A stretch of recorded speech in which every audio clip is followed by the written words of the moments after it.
about Merivale, your team sell a lot in Merivale area. Yeah. It's pretty much the best suburb in town because they've got all the best schools and it's quite close to town centre. Yeah. Merivale is like a suburban suburb in the middle of the city where you can be one street away from a busy road and you can hear the birds chirping and you've got lots of green space and lots of trees. So it's quite unique when you think about what Merivale is it's got a shopping precinct with a lot of the properties around there you can walk to.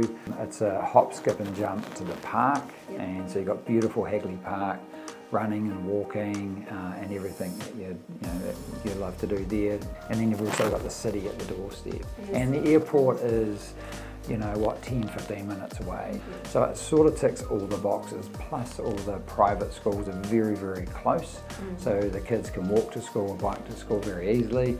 It's a very safe suburb. As much as it's getting a little bit more densified with more townhouses, there's still a lot of wonderful properties there that make you feel like you could be a suburban area that has really nice outlets. So I just think that ultimately it's such a desirable suburb because it ticks everybody's boxes. I think for Asian market, it's mostly about schools. Yeah, well, it's got every school in walking distance basically. Plus your boys high and your girls high. In those areas, you do have really beautiful architectural homes on the street, very beautifully maintained street hill. Now we are going to talk about every time we share a bit of like wisdom as well, and this time, because we are doing recruitments, right? We get asked a lot, what does it mean by being number one office across all Harcourt's office, across all brands? Why should people come to us? What do we offer? Harcourt's gold. Maybe I can just probably talk from my personal experience and what I've experienced here. I think we have a lot to offer, but all of it comes down to the people. I think the commitment to our management team is second to none. I mean, there's always an expectation when you join any organisation, but I think a lot of the time that's self-imposed. Like from my point of view, when I started in real estate, I came from a building background and a marketing and sales background. When I got into it, there was a few things I wanted to achieve. So my manager said, hey, how can I help? And how can I support you? And one of my criteria was, look, I want you to keep me accountable.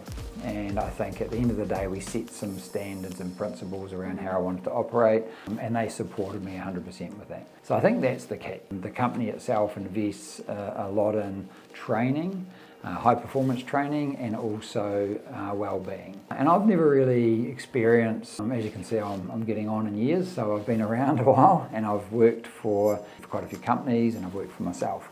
What I got out of the management and owner team at Harcourt's Gold is their commitment to their company and their commitment to their people. Fiercely loyal and always there to support. I can ring up pretty much probably anybody if I needed them, and I could say, hey look, I either need your support here, whether it's professional or personal. There's not much more you can ask for. So I do think it's a wonderful environment to be in. It's a plentiful environment as well because you're around a lot of like-minded people, and our colleagues are great. We all share, we collaborate. There's a lot of support we get with each other, and there's a lot of business we do together. We do a lot of joint listings. And we also help each other out when we're trying to negotiate with vendors and with sellers. So it's a very collaborative team, and that goes across management, owners, and all our colleagues. I did hear comments like this, Harcourt's Gold is a very high pressure environment. That is because the management, they do hold high expectation towards the sales consultants here, and it is a selective company. When you are a high achiever, you have high expectation towards yourself, you would want to be surrounded by people operates at the same level. That way you actually speak the same language with each other. Yeah, because you're collaborating and you're bringing another opportunity which you can work with your teammates to develop and make the most of. But I think there are expectations out there, but I think where the company comes from, obviously we've got clients and the public. They demand a high level of service and a high level of integrity when you look at what they want to achieve, and they're the standards that they're trying to help you deliver to the market. So yes, there are high expectations, and I think that's a positive thing. Yes. Because it all helps us be able to service our clients better. Yeah, from all angles. Another thing I noticed, you've got a routine, which is a very healthy and a very high performing routine. You go out to exercise every morning. Can you tell us a bit more? Yeah, well, that's probably to keep some sanity in the game. So there's you got to have structure. First of all, you got to find out what works for you. For me, it's I've got to be an early riser, and I need to have a clear head when I start the day, whether that's running or biking or whatever it is. And I like to get up first thing in the morning and go and do it. And then I get into my day, which is quite structured. But that's a sort of a me thing. I think we've got colleagues that, they work really late at night, especially with the Chinese community and having to maybe do a lot of business back in China. So their days are structured a little bit different. And it doesn't mean one's better than the other, it just means that it works for them as individuals with their demands. Another interesting I find with my Kiwi clients, mostly they don't expect any a social apart from street business, but it's quite different culture. I think with Asian culture, they would expect to be more than just business. Yeah, I mean, there's it should be a little bit of both, I reckon.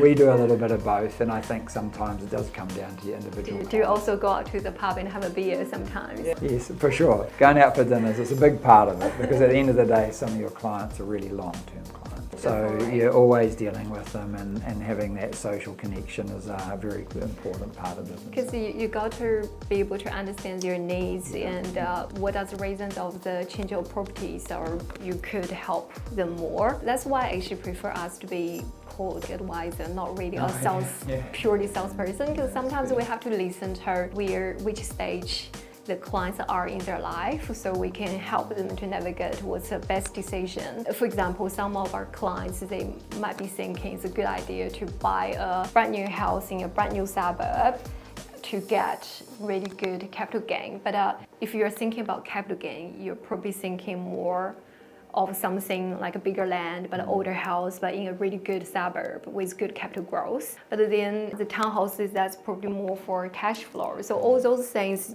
that's a portfolio. That's actually a lot more than just selling. That comes to the next point. I think in this office, we share so much knowledge and experience. One team member from my team who has been with me for 2.5 years now, he mentioned that he loved his previous office too, beautiful people, but the knowledge and the business he's done since he joined the team, it's 5 times compared to before.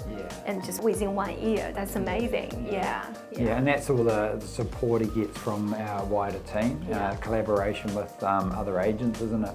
And also knowledge too. So we've had colleagues who have questions, or if they're not so experienced in a certain suburb or in a certain development style, and we all talk, don't we? We help each other work through the scenario, and it just helps with their learning, and then they grow and get familiar with those developments or those options to be able to then take them back to their client, so they get opportunity too. And when we start talking to each other, I might have a bit of land that's for sale, and they can take them back to their clients. So I can see how that would work really, really well. Another one that recently got discussed several times with my team, if some agents are not experienced enough, they could easily overpraise a property just to get the listing. Well, that's right. There's a few things that happen, isn't there? It's irresponsible to overappraise a property because people make plans based on projected return or a projected price on their house, and they might go and buy something else. So when you overappraise a home, it can be quite dangerous, and